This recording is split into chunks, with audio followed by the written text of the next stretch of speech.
नमस्कार, मैं हूं संजीत सिंह और आप देख रहे हैं उम्मीद फॉर नेशन। बिहार में जो निजी विद्यालय हैं, जो प्राइवेट स्कूल हैं, उनके द्वारा लगातार गार्जियन का शोषण किया जा रहा है। जो किताब कॉपी या ड्रेस या जो भी स्कूल से संबंधित जो भी सामान हो, या तो अपने स्कूल से या किसी विशेष दुकान से लेने के लिए विद्यालय द्वारा लगातार अभिभावकों पर दबाव बनाया जाता रहा है और इस पर लगातार विवाद भी होता रहा है। तो इसी मुद्दे पर आज हम बात करेंगे। शिक्षाविद भी हैं, क्या कहा जाए, वरिष्ठ पत्रकार भी हैं और सभी तरह के विषयों पर बहुत अच्छी पकड़ रखते हैं। तो हम बात करेंगे राम जी से कि राम जी, जो लगातार विद्यालय में एक तरह से अभिभावकों के साथ लूट हो रहा है, लगातार उन्हें बेवजह दबाव में लेकर विशेष या तो स्कूल से ही सामान खरीदिए या विशेष दुकान से खरीदिए, इसके लिए दबाव बनाया जा रहा है।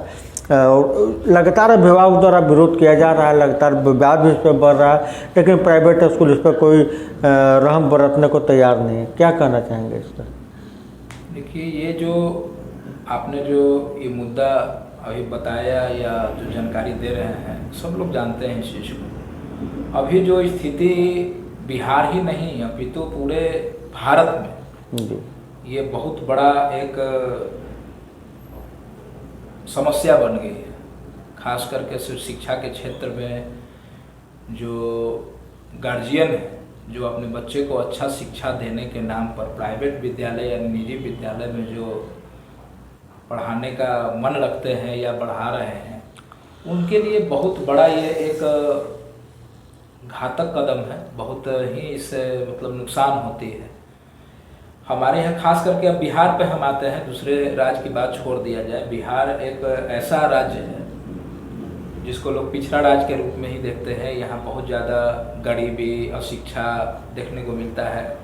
जब से नया सरकार, जैसे जो एनडीए की सरकार यानी नीतीश कुमार का सरकार आया, तो शिक्षा का जो बदहाल स्थिति था, आप जानते हैं, सब लोग जानते हैं सरकारी विद्यालय की क्या स्थिति थी पहले।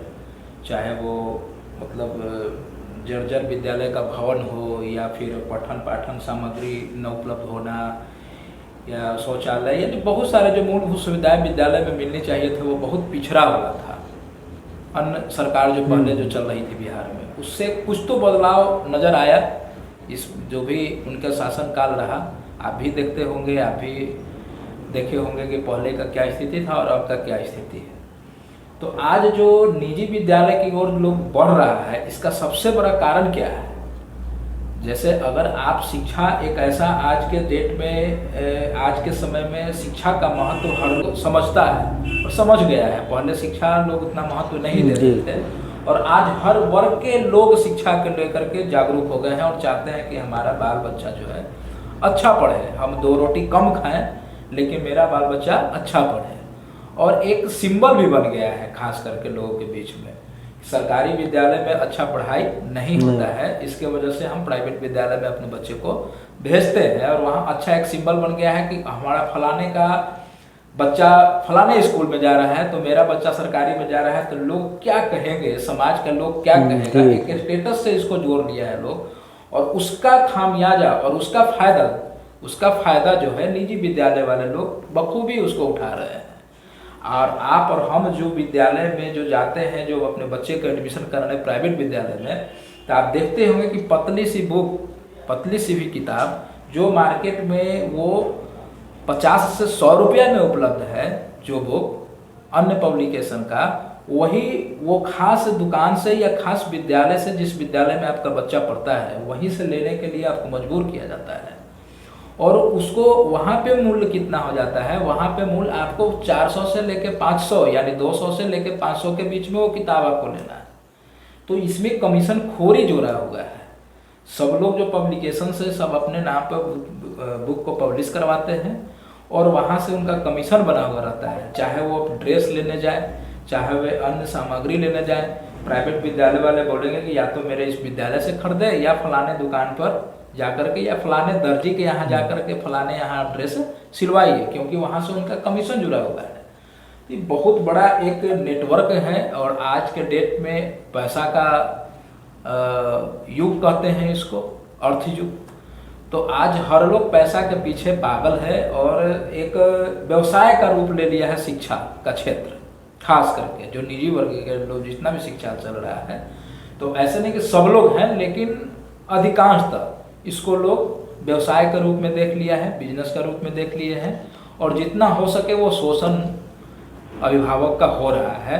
तो इसमें देखिए, इसको रोका तब जा सकता है, इसमें केंद्र सरकार या राज्य सरकार का तो पहल होना ही चाहिए, एक तो उस पर अंकुश कुछ न कुछ लगना चाहिए कि हाँ, इस तरह के जो आप लोग के जो फोर्स करते हैं कि विद्यालय में ही बुक ले या फलाने दुकान पर ले, तो एक ऐसा जैसे हम समझते हैं कि जैसे उसका एक सबसे बड़ा एक तो है कि उसके ऊपर सरकार का नज़र होना चाहिए, सरकार का दबाव होना चाहिए, एक कमेटी बनना चाहिए ताकि इस तरह की घटनाएं न घटे।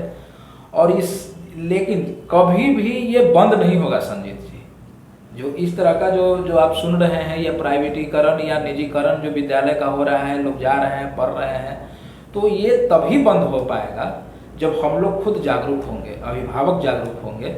और एक समान शिक्षा नीति एक सबसे बड़ा ये एक मुद्दा है। जैसे एक समान शिक्षा नीति, जैसे अभी आप सुन रहे हो कि नेपाल में सत्ता परिवर्तन हुआ है, अभी खबर सच है या झूठ है ये तो हम नहीं जानते, लेकिन वहाँ आ रहा है कि सारा प्राइवेट स्कूल को बंद कर दिया गया है और सिर्फ सरकारी विद्यालय। क्या ये इसका पुष्टि तो हम नहीं कर पा रहे हैं कि क्या है, लेकिन चल रहा है सोशल मीडिया पर, हर जगह खबर चल रहा है। अगर ऐसा है, अगर वहाँ ऐसा होता है या ऐसा अगर कुछ आदेश आया है, तो हम कहते हैं स्वागत योग्य है। क्योंकि पहले जो यहाँ हम लोग के यहाँ शिक्षा पद्धति थी, वो शिक्षा पद्धति क्या था? शिक्षा पद्धति था कि हर लोगों का बच्चा एक विद्यालय में पढ़ते थे, चाहे वो राजा का बच्चा हो या रंग का बच्चा हो, यानी चपरासी का बच्चा हो या कोई कलर का बच्चा हो, सब लोग एक विद्यालय में ही पढ़ते थे। उससे क्या होता है कि एक आपसी संबंध बनता है, जो ऊंच नीच का भेदभाव जो लोग बनाते हैं, जो आज के नेता लोग जाति पाति वगैरह ये सब जो बांटा गया है, इसका सबसे बड़ा कारण यही है कि सबका बच्चा एक साथ नहीं पढ़ पाता है, ये सबसे बड़ा कारण है। और इस तरह का जो शोषण और दोहन जो अभिभावक का हो रहा है, तभी खत्म हो सकता है। अगर पूर्ण रूप से अगर इसको बंद करना हो तो बंद तभी हो सकती है कि सरकारी विद्यालय का जो व्यवस्था जो है और सुदृढ़ किया जाए, बहुत बेहतर उसका जो भी सुविधा मिलना चाहिए वो सुविधा उनको दिया जाए, प्राइवेट में जैसे मिलता है उस तरह की सुविधा। और उसके साथ साथ एक ऐसा पद्धति भी हो कि जितने भी अभिभावक तो अपना बच्चा वहाँ भेज ही रहे हैं, और जितने शिक्षक वहाँ हैं, जितने कर्मचारी उसमें हैं, वो सब लोगों का बच्चा उसमें पढ़ने जाए, तब जाकर के आपका सरकारी शिक्षा व्यवस्था दुरुस्त होगा और एक समान शिक्षा नीति लागू होगा। फिर वो पैसा का जो खेल चल रहा है मार्केट से, वो खत्म होगा, अन्यथा ये बंद होने वाला नहीं है। आज सरकारी नौकरी करना एक स्टेटस है कि हम सरकारी नौकरी में चले गए हैं, हम सरकार से वेतन ले रहे हैं, अच्छा पोस्ट पर हैं, लेकिन वही सरकारी अफसर हो या नौकरी करने वाला हो या कोई भी मतलब रैंक पर हो, लेकिन उनका बच्चा सरकारी विद्यालय में न पढ़ के निजी विद्यालय में पढ़ते हैं। यहाँ तक कि शिक्षक जो शिक्षा देते हैं सरकारी विद्यालय में, जो लाख रुपया 50,000 या जो भी उनका वेतन या जो भी हो, चाहे वो प्रोफेसर हो, शिक्षक हो, क्लर्क हो, किरानी हो, जो भी लोग हो, उनका बच्चा एक भी आपको सरकारी विद्यालय में नहीं मिलेगा। तो लोग क्या होते हैं, लोग उसको देख रहे हैं, आम जो जनता है, जो अभिभावक है, वो देखते हैं कि जो सर वहाँ पढ़ा रहे हैं, जो वहाँ सरकारी जो भी कर्मचारी हैं, उनका बच्चा प्राइवेट में पढ़ रहा है, यानी सरकारी जो व्यवस्था है स्कूल का वो बढ़िया नहीं है, वो शिक्षा वहाँ अच्छा नहीं मिल रहा है, तो हम अपने बच्चे को भविष्य वहाँ दे करके क्यों खराब करें।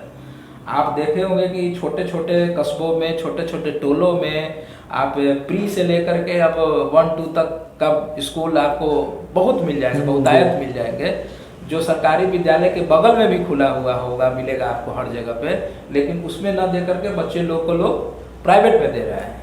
तो उसका फायदा उठा रहा है, एक ऐसा माहौल बना दिया गया है ताकि आप सरकारी विद्यालय से टूट करके प्राइवेट में जाएं, क्योंकि वो एक निजीकरण हो गया, वहाँ पैसा का खेल चल रहा है। और विद्यालय में किसका चलता है? अच्छे अच्छे लोगों का। जितने भी बड़े विद्यालय हैं वो आपका और हमारा नहीं है, अच्छे अच्छे लोगों का है। उसमें आप उनका किसका पैसा लगा हुआ है? जो अच्छे रैंक पर रहने वाले लोग हैं, जो सरकारी ओहदे पर रहने वाले लोग हैं, जो नेता लोग हैं, उनका पैसा उस विद्यालय में लगा हुआ रहता है और वहाँ से पैसा अभिभावक से लिया जाता है और उनके जेब में जा रही है, एक व्यवसाय बन गया है। तो इसको खत्म करने का एक ही उपाय है, एक समान शिक्षा नीति लागू हो। अच्छा राम जी, एक सवाल है, राजनीतिक सवाल, इसको भी आप ले सकते हैं। भाजपा लगातार एक समान शिक्षा नीति की बात करते रही है, लगातार यूजीसी की बात करते रही है, केंद्र में भी लगभग एक दशक से है और बिहार में लगभग 2 दशक से अधिक हो गया भाजपा सत्ता में है। अभी तक भाजपा का जो केंद्र सरकार या बिहार सरकार इस तरह का निर्णय लेने में सक्षम क्यों नहीं दिखाई पड़ रहा है? आपको क्या लगता है कि पैसे के खेल में कहीं ना कहीं भाजपा नेता भी शामिल है? देखिए, बताया तो आपको पहले कि जो भी विद्यालय चल रही है, जैसे एक समान शिक्षा नीति न लाना, इसके पीछे तो एक व्यवसायीकरण है ही। बड़े लोग का इसके सरकार के ऊपर कमांड तो होता ही है, हर लोग जानते हैं, क्योंकि वे अर्थ युग है, तो उसको नकारा नहीं जा सकता है। कहने का कुछ और दिखाने का कुछ, यानी हाथी का दांत एक खाने का होता है और एक दिखाने का होता है, आपको ही मालूम होगा। तो वैसे भी सत्तासीन जितने भी दल हैं, वो बीजेपी नहीं, और भी दल जो पहले सत्ता सुख हो चुके हैं और लगातार सब लोग प्रयास में, देखिए राजनीति पार्टी का एकमात्र उद्देश्य क्या है कि एन केन प्राक्रेन सत्ता प्राप्त करना है। सत्ता प्राप्त करना है, आज समाज सेवा के लिए नहीं। आज आज राजनीति जो हो गया है, यानी नेतागिरी जो हो गया है, वो समाज सेवी लोगों का संख्या बहुत कम हो गया है, ऐसा आप देखते होंगे हर जगह। तो ये जो चल रहा है पैसा का उगाही एक तरह से कह करके और सब लोग का ऊपर में बंदर बांट करना है और अपने जेब में रखना। और एक भी नेता लोगों का बच्चा आप बताएं कि जो बिहार में सरकारी विद्यालय में पढ़ता हो, एक भी आम से आम नेता भी जो है, जनरल नेता भी जो निचले स्तर के भी हों, उनका भी बच्चा सरकारी विद्यालय में नहीं पढ़ते। वो अच्छे बोर्डिंग स्कूल में, अच्छे विद्यालय में, पटना में या फिर और अन्य शहरों में, अन्य देश में, किसी का तो मतलब विदेश में भी। तो इस तरह का तो चलेगा, इसको नकारा नहीं जा सकता है। तो ये जब तक समाप्त नहीं होगा, जब तक इसके लिए बहुत बड़ा एक आंदोलन की आवश्यकता है, सब लोग जागरूक होंगे, तभी ये संभव हो पाएगा कि आपको एक समान शिक्षा नीति लागू हो। लेकिन उसके लिए भी भरसक प्रयास करेंगे तभी हो पाएगा, अन्यथा नहीं हो।